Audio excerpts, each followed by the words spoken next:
नमस्कार, आपलं स्वागत आहे प्रतिमाज रेसिपीमध्ये। आज आपण करणार आहे गाजरचा हलवा।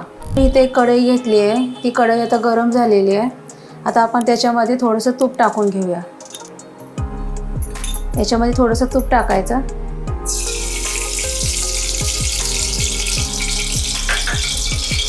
तूप तापलं की आता त्याच्यामध्ये आपण हे किसलेले गाजर टाकायचे।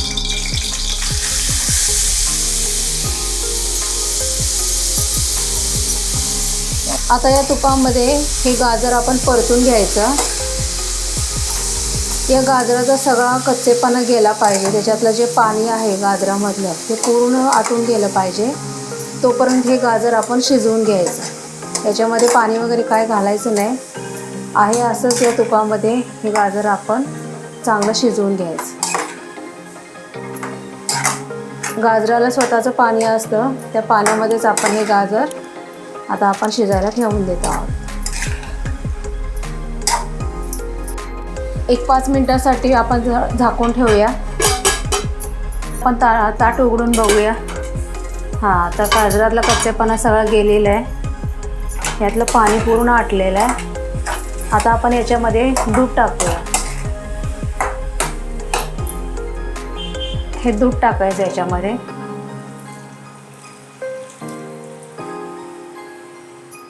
दूध टाकल्यानंतर हे परत चांगलं असं मिक्स करून घ्यायचं।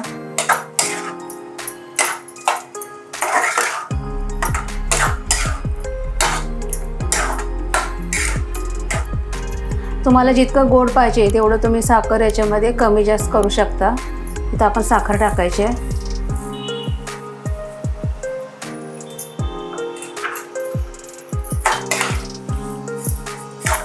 साखर टाकल्यानंतर परत मिक्स करून घ्यायचं।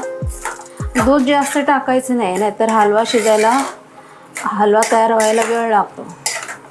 थोडंसं दूध टाकून आपण हे गाजरचा हलवा आपण चांगला शिजवून घेणार आहे। मंद आचेवर हा गाजरचा हलवा एक 10 मिनिट आपण शिजायला ठेवून देऊया। हे दूध याच्यातलं आटलं पाहिजे, त्याच्यानंतर आपण इतर साहित्य टाकूया। आता परत झाकून ठेवायचं। कसा झालाय आता याच्यातलं दूध आटलेलं आहे। आता आपण याच्यामध्ये ड्रायफ्रूट टाकून घेऊया। हे असं याच्यातलं दूध सगळं असं आटलं पाहिजे।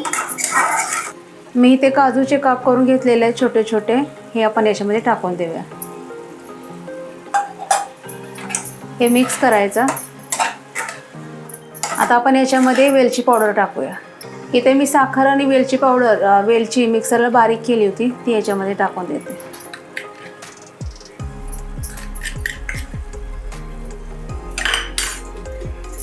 हे परत मिक्स करून घ्यायचं।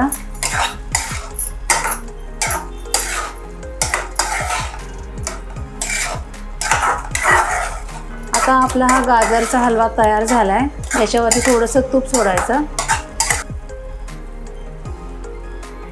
तुपामुळे हलवा एकदम मस्त लागतो। आता आपला हा गाजरचा हलवा खाण्यासाठी तयार आहे। अशा प्रकारे तुम्ही गाजरचा हलवा करून बघा, तुम्हाला आवडेल। ही रेसिपी तुम्हाला आवडली असेल तर या व्हिडिओला लाईक आणि शेअर करा आणि माझ्या चॅनलला सबस्क्राईब करा। नवीन वर्षाच्या तुम्हाला खूप खूप शुभेच्छा। Happy new year.